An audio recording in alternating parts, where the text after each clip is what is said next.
බුදුරණවහන්සේ මේ ස්වરૂපය කියන කාරණාවට අර්ථයක් දෙනවා. අන්‍ය අයට දුන්න බුදුරණවහන්සේ අර්ථයක් දෙනවා. ඒ තමයි රුප්පතීතිකෝ භික්ඛවේ තස්මා රූපන්ති උච්චති. රුප්පණේ වෙනවා කියන අදහසයි ස්වરૂපය කියන්නේ. ඔන්න බුදුරණවහන්සේගේ වචනාර්ථය. රුප්පණේ වෙනවා කියන අදහසට රූපය කියනවා. ස්වરૂපය කියනවා. රුප්පණේ වෙනවා. දැන් මේකත් අපේ සමාජයේ අද අපට පරිවර්තනයක් කරගන්න වෙනවා. මේක ඇත්තටම අපගේ අතිපූජ්‍ය කටුකුරුණ ඥානানন্দ ස්වාමීන් වහන්සේ මේකට පරිවර්තනයක් දෙනවා ඉද්දෙනවා කියලා. සමහරවිට ඒක දන්නෙත් නැහැ. මම ඒකට මම අලුත් එකක් දෙනවා ඇදුම් කනවා කියලා. අලුත් එකක් කියන්නේ අපේ භාෂාවේ වචනය. ඇදුම් කනවා කියන එක. දැන් ඇදුම් කනවා කියන කාරණා පොඩ්ඩක් හිතලා බලන්නකෝ. දැන් ඔන්න ඔබේ තුවාලයක් ආවට පස්සේ පැසවලා තියෙනවා කියලා හිතන්නකෝ. පැසවලා තියෙන තුවාලේ දිහා අපිට කිසිම ගාණක් නැතුව අපි ඉන්නවා. හැබැයි සමහරවිට ඇදුම් කනවා. ඇදුම් කනකොට මොකද වෙන්නේ? තුවාලේ දැනෙනවා. ඇදුම් කනකොට තුවාලේ දැනෙනවා. අපි ඇදුම් කන්නේ කොහෙද කියලා හොයනකොට හම්බෙන්නේ මොකද්ද? ඇදුම් කන්න තනක් හම්බෙනවද? තුවාලේ හම්බ වෙනවද? තුවාලේ හම්බ වෙනවා. ඇදුම් කනවා කියන වගේ අදහසක් තමයි ස්වરૂපය කියන්නේ. තුවාලේ හොයාගත්තා වගේ තමයි අවිද්‍යාව කියන්නේ. මම මේ උපමාවක් පෙන්නනවා. ඒක උදාහරණයක් ඇටියට ගත්තොත් එහෙම ඇදුම් කනවා කියන කාරණාවදී අපට ස්වરૂපයක නිර්මාණයක් වෙන්නේ. ස්වરૂපයක සකස් වීමක් වෙන්නේ. මේ ඇදුම් කනවා කියන කාරණාව දැනෙන්නනේ මේ පැහැදිලි කරේ බුදුරජාණන් වහන්සේ. එතකොට මේ ජීවිතේම ඕනෑම කාරණාවක ස්වરૂපයක් ප්‍රකට වෙනවා, ස්වરૂපත්වයක් ලැබෙනවා කියලා කියන්නේ එතනදී අර ඉද්දෙනවා ඇදුම් කනවා කියන කාරණාවගේ යම් වූ විග්‍රහයකට එන්න ඉඩක් තියෙනවා නම් යම් වූ විග්‍රහයකට ළඟ වෙන්න ඉඩක් තියෙනවා නම් ඒක මොකද්ද? ඒක පින්වතුනි බුදුරජාණන් වහන්සේ පෙන්වන ස්වરૂපය කියලා. යම් වූ විග්‍රහයකට දැන් මම කලින් පැහැදිලි කරේ මෙතන කිසිවක් නැහැ. මෙතන ස්වરૂපයක් අල්ලන්න නැහැ. මෙතන මම කියලා දෙයක් ගන්න නැහැ. මෙතන අනිත්‍ය ස්වභාවයක් තියෙන. අපි මේක හොයනකොට මේ හඳුනා ගැනීම, දැන ගැනීම ගැන මේවා හොයනකොට අපට කිසිම ස්වરૂපයක් හම්බෙන්නේ නැහැ. කියන ආකාර ඌ ඉද්දීමක් තියෙනවා නේද? ඇදුම් කෑමක්. ඒ කියන්නේ ප්‍රකට වීමක්. එහෙම ආකාර වූ ප්‍රකට වීමක්. මෙන්න මේක තමයි ඉද්දෙනවා කියන්නේ. එතකොට මේකට තව උපමා ටිකක් උදාහරණ ටිකක් දෙනවා බුදුරන් වහන්සේ. දැන් මම අර පැහැදිලි කරේ අපේ භාෂාවෙන් ඒකට පරිවර්තනයක් දීලා උදාහරණයක් නේ. බුදුරන් වහන්සේ දෙනවා සීතලෙන්, උණුසුමෙන්, බඩගින්නෙන්, පිපහසෙන් මෙන්න මේ කාරණා වලින් මේ ඇදුම් කරනවා කියන එක. දැන් අපිට බඩගින්නක් කියන එක දැනන ගතියක් එන්නේ. පිපහසාවක් කියලා දැනන ගතියක් එන්නේ. මෙන්න මේ දැනන ගතියත් එක්ක ප්‍රකට වීම අන්න ඒ කාරණාවයි ස්වરૂපේ කියන්නේ. එතකොට ලැබිච්ච දෙයට නෙමෙයි. හොඳට තේරුම් ගන්න. ලැබිච්ච දෙයට නෙමෙයි. දැන් අපි ගත්තත් තුවාලය ඇදුම් කරනවා කියන කාරණාවේදී ලැබුණ තුවාලය මිසක් ඇදුම් කෑම නෙමෙයිනේ. අපි තුවාලයේ ඇදුම් කෑම හොයන් යනකොට අපට හම්බෙන්නේ ඇදුම් කෑමද තුවාලේද? තුවාලය. ඇදුම් කෑම හම්බෙන්නේ නැහැ. දැන් අපිට ඔන්න සීතලෙන් උණුසුමින් මේ ඉද්දෙනව නැත්නම් රුප්පණි වෙන ඇදුම් කරනවා කියලා කාරණාව හම්බ වෙනකොට අපට හම්බ වෙන්නේ ඇදුම් කෑම කියන එක නෙමෙයි. අපට හම්බෙන්නේ ඇදුම් කෑම කියන නැත්නම් අර රුප්පණීය වීම කියන කාරණාවට පාදකත්වය. අපට වෙන දෙයක් හම්බෙන්නේ. හැබැයි ඒ හම්බෙන කාරණාව අපි ඇදුම් කෑම නැත්නම් ඉද්දෙනවා කියන නැත්නම් රුප්පණීය කියන කාරණාවට අපි දැම්මොත් සම්පූර්ණයෙන් වැරදි. අන්න ඒක තව ටිකක් තේරුම් ගන්න පුළුවන් කාරණාවක් වෙනවා මහා අත්තිපදෝපම සූත්‍රයේදී. මහා අත්තිපදෝපම සූත්‍රයේදී පැහැදිලි වෙනවා ලස්සන කාරණාවක්. ඒ තමයි මේ රූපය කියන කාරණාව තවත් මේ කියන්නේ දැන් මේ අර්ථය මේ රූපය කියන කාරණාවේ මේ අර්ථය කුළු ගන්නලා පෙන්නනවා ඉස්මතු කරලා පෙන්නනවා. ඔය ඇදුම් කනවා නැත්නම් ඒ රුප්පණේ වෙනවා කියන කාරණාව සිදුවීම් පිළිබඳව ඇස කන නාසය දිවකය මනස කියන මේ හය මුල් කරගෙන. එතකොට මේ හය වෙන්වෙන් වශයෙන් මුල් කරගෙන. එතකොට මේ දැන් කියලා දෙන්න ඕන නිසා මේ හය වෙන්වෙන් වශයෙන් මුල් කරගෙන කියලා දෙනවා. කොහොමද කියලා දෙන්නේ? ඔන්න ඇහක් තියෙනවා. ඇහක් තියෙනවා නොබිදි. නොබිදි පවතින ඇහක් තියෙනවා. ඊළඟට රූපයක් ඇහැ ඉදිරියට එනවා. ඇහැ ඉදිරියට රූපයක් එනවා. ඒ වගේම තමයි මෙතෙන්ද යොමු වෙනවා අදාළ වූ කරුණු කැටි වෙනවා. ඒකට කියනවා සමන්නාහාරය කියලා.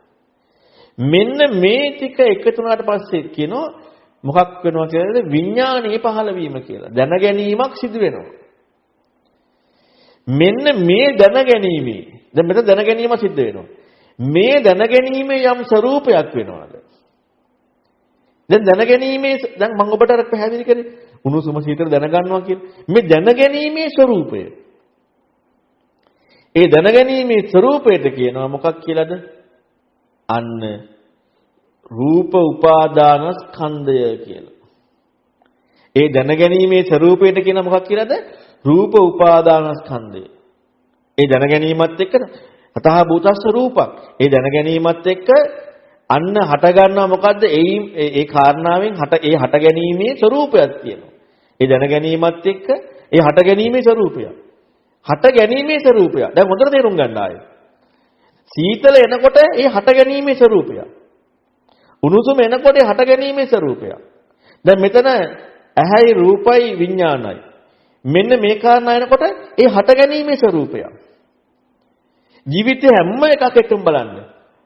දැන් ඔබට මම අර මුලින් කිව්වේ දැන් ඔන්න මෙතන කිසිවක් නැහැ මෙතන ස්වરૂපයක් නැහැ කියලා මොනවා හරි විග්‍රහයක් Tamanට දෙනවා කියලා. දැන් එතන මොකද්ද උනේ? මනසයි අරමුණුයි අන්න දැනගැනීම කියන කාරණාවත් එක්ක මොකද වුනේ? ඒ හට ගැනීමේ ස්වરૂපය ප්‍රකට වුණා. නැද්ද? ඒ හට ගැනීමේ ස්වરૂපය ප්‍රකට වුණා. එතකොට ඒ හට ගැනීමේ ස්වરૂපයට කියනවා මොකක් කියලාද? රූප උපාදාන ඛණ්ඩය කියලා.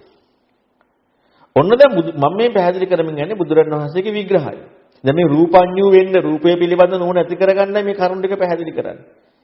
දැන් රූපය කියන කාරණාව වෙනම අරගෙන ඒ රූපය කියන කාරණාව එක්ක පැහැදිලි කිරීමක් කරා රූපති කියලා. රුප්පණීය වෙනවා කියලා. ඉද්දෙනවා කියලා. ඇදුම් කරනවා කියලා. රූපය කියන කාරණාව අරගෙන. එතකොට මේ රූපය කියන කාරණාව ප්‍රකට වීම කියන පැත්ත එක්ක බලනකොට මොකද මේක ඒ කියන්නේ ඒ ඉද්දෙන නැත්නම් ඇදුම් කරන ගතිය කියන කාරණා බලනකොට ඒක තතහ භූතස්ස රූපං. ඒ හට ගැනීමේ ස්වરૂපය. ඒ හට දැන් ඒ ඇහැයි රූපයි විඥානයි කියන එක එක්ක එහෙම කියනවා කනයි ශබ්ද විඥානයක කියනවා ඒ හට ගැනීමේ ස්වરૂපය. නාසයයි ගන්ධයයි විඥානයක කියනවා ඒ හට ගැනීමේ ස්වરૂපය. දිවයි රසයයි විඥානයක කියනවා ඒ හට ගැනීමේ ස්වરૂපය. කයයි පහසයි විඥානයක කියනවා ඒ හට ගැනීමේ ස්වરૂපය. මනසයි අරමුණයි විඥානයක කියනවා ඒ හට ගැනීමේ ස්වરૂපය. එතකොට මේ හට ගැනීමේ ස්වરૂපයට තමයි මොකක් කියලා කියන්නේද? රූප උපාදානස්කන්ධය. දැන් එහෙනම් මෙන්න මේ විදිහට මේ රූපය කියන එකක් නැත්නම් අපට ස්වરૂපයක් ප්‍රකට වෙද්දී ඒ ප්‍රකට වෙන ස්වરૂපය අපි හොයාගෙන යනකොට බුදුරන් වහන්සේගේ ධර්මයට අනුව දැන් ලෝකයේ ස්වરૂපයක් ප්‍රකට වෙන්නේ පින්වතුනි රුප්පති කියන කාරණාවෙන් නෙමෙයි. ඒ කියන්නේ ඇදුම් කරනවා කියන එකක් එක්ක එහෙම ගතියක් එන්නේ නැහැ. ලෝකයට රූපය කියන කාරණාව ස්වરૂපයක් ප්‍රකට වෙනවා මේ ස්වરૂපය අයින් කරන්න යන හැම වෙලෙම. එතකොට ස්වરૂපයක් ප්‍රකට නොවන බවක් එයාලට ලැබෙනවා. හැබැයි එයාලට ස්වરૂපය කියන කාරණාව සිදු වුණේ අර රුප්පති කියන කාරණාව කියන දෙයට අර්ථ ගන්න වෙච්ච නැති නිසා මොකද වෙන්නේ?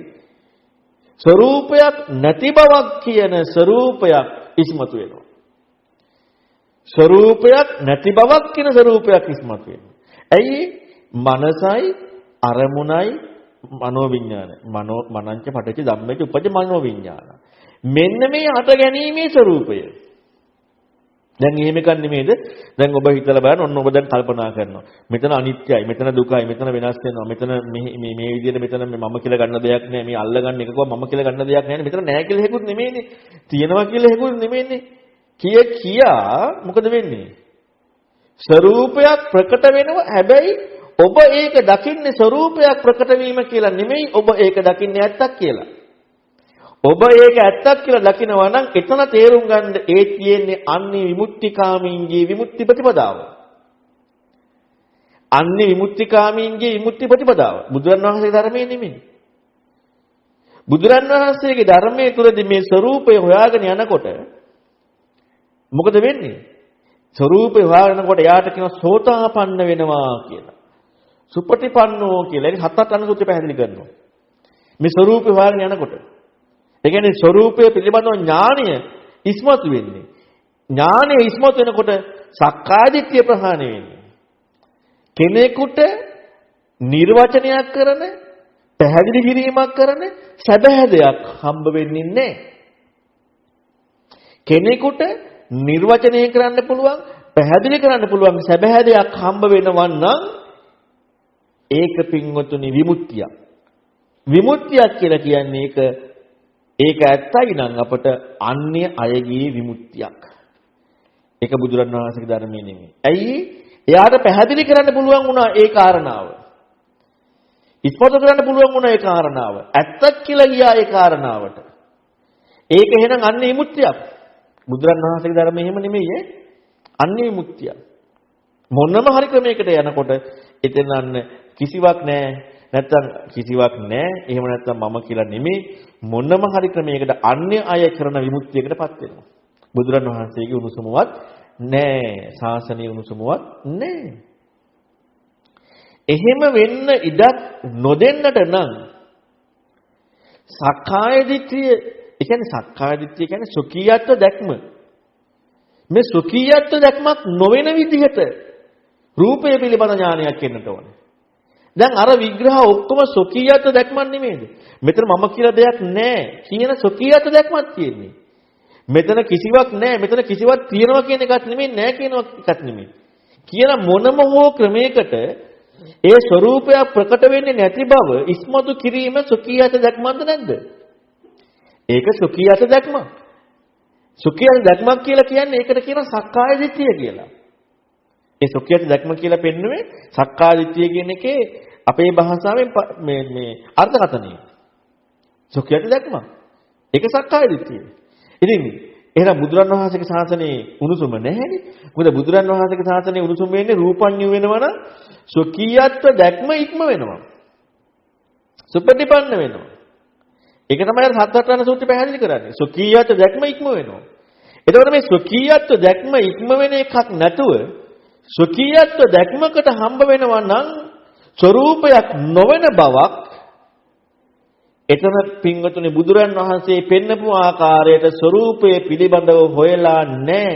ඒ කියන්නේ රූපඤ්ඤු නැහැ. රූපඤ්ඤු නැහැ. ඒ කියන්නේ ශාසනයේ මොකක්වත් දන්නේ නැහැ. බුදුරන් වහන්සේ ශාසනයේ මොකක්වත් දන්නේ නැහැ. අර ඉතින් සීල රකින්න විදි, භාවනා කරන විදි, ඊළඟට බොජ්ජංග වඩන විදි, පටිසමුපාද, ආයතන, ඊළඟට රූප වේදනා හන සංකාර විඥාන හොයන විදි, අනිත්‍ය දුක්ඛ ඒවා අනිත් ශාසනවල තියෙනවනේ. අනිත් ශාසනවල තියෙන දේ කරලා තියෙන්නේ. පැවිදි වෙන විදි මේ හැම එකම අනිත් ශාසනවල තියෙනවා. අනිත් ශාසනවල ශාස්ත්‍රවරුන්ගේ ශ්‍රාවක වෙලයි තියෙන්නේ. ඇයි බුදුරන් වහන්සේ කියු විදිහට හෙව්වනම් ස්වરૂපය ගැන හොයද්දි ඥානය ඇති වෙද්දී සොකීයත දැක්ම ඉක්ම වෙනවා. ඒක සත්අට්ඨාන සූත්‍රය පැහැදිලි වෙනවා. දැන් එහෙනම් කොහොමද එතෙන්ද යන්නේ අහපවුනේ?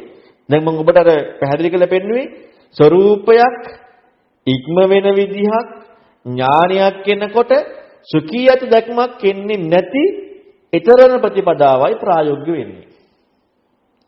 වෙන කිසි දෙයක් එහෙම නෙමෙයි.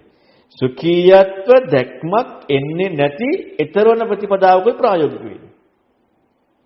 සුඛීයත දැක්මක් නම් එන්නේ එතන බුදුරන් වහන්සේගේ ශාසනයේ උණුසුම නැහැ. ගෝපාලක සූත්‍රය කියන විදිහට රූපඤ්ඤු වෙලා නැහැ.